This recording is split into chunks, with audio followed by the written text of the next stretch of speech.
ولادka musharaxa gudoomiyaha golaha wakiilada ee dowladda Puntland xildhibaan Cali Axmed Saalax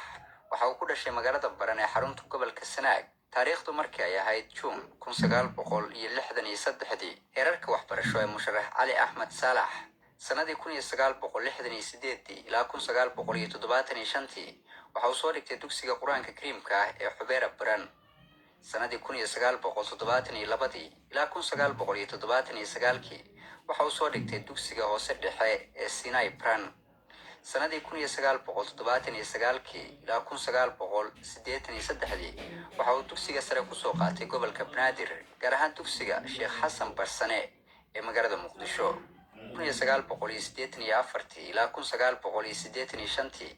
waxa uu soo qaatay shaqo qaran dufcaddii koowaad Boosaaso gobolka Bari sanadii 1985 ilaa 1989 waxa uu dhiganayay kulliyadda waxbarashada jaamacadda La Foole ee magaalada Muqdisho khibradihiisa shaqo sanadii 1986 ilaa 1989 xogayaha maamulka iyo dhaqaalaha ardayda kulliyadda waxbarashada ee jaamacadda La Foole sanadii 1989 ilaa 1990 bare kulliyadda waxbarashada ee jaamacadda La Foole sanadii 1991 ilaa 1993 ganacsade Xidig Import and Export Company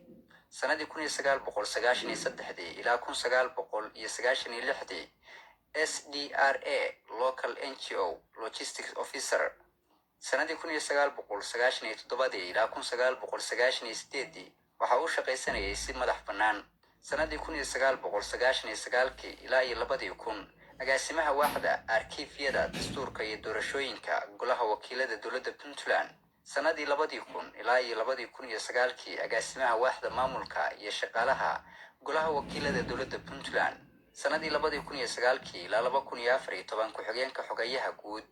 ee golaha wakiilada iyo maamulka iyo shaqaalaha 2014 ilaa 2018 xogayaha guud ee golaha wakiilada ee dowladda Puntland marka laga yimaado luqadda afka hooyo ee Soomaaliga waxa uu ku hadlaa waxna ku qoraa luqadaha Carabiga iyo Ingiriiska muddo 2019 ilaa hadda waa xildhibaan ka tirsan golaha wakiilada ahna gudoomiyaha guddiga arrimaha bulshada iyo dhaqanka ee golaha wakiilada dowladda Puntland muddada uu ahaa xildhibaanka waxa uu safar shaqo oo ku saabsan khibrad kala qaadasho guddiga joogtada ah baarlamaanka jamhuuriyadda federaalka ah ee Soomaaliya iyo guddiyada joogtada ah ee baarlamaanka Puntland uu ku tagay Muqdisho gaar ahaan bishii Abriil 2019 October 2019 waxa uu safar waxbarasho oo ku saabsan shaqada guddiga ku tagay magaalada Kampala ee xarunta dalka Uganda safarada shaqo ee horay uu ugu baxay waxa ka mid ahaa safar shaqo soo dheehasho sida uu shaqeeyo maamulka iyo baarlamaanka dalka Uganda 2015 safar shaqo wada shaqaynta baarlamaanada Soomaaliya iyo hay'adaha caalamiga ah Muqdisho 2017 safar shaqo wada shaqaynta golaha shacabka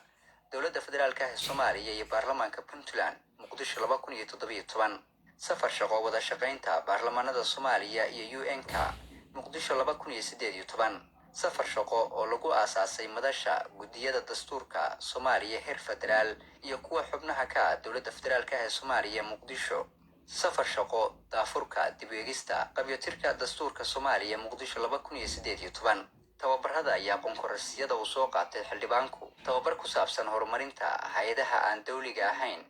1995 dalka Djibouti tababar ku saabsan hogaaminta hay'adaha dawliga ah 2005 Garowe tababar ku saabsan maamulka shaqaalaha 2006 Garowe tababar ku saabsan caawinaadda xeerdejiyaasha 2006 Garowe tababar ku saabsan doodaha iyo codaynta baarlamaanka 2007 Garowe tababar ku saabsan matalaadda shacabka 2008 Garowe tababar ku saabsan dabagalka xukuumadda 2009 Garowe tababar ku saabsan shaqada guddiyada baarlamaanka 2010 Garowe tababar ku saabsan caawimaadda guddiyada baarlamaanka 2010 Garowe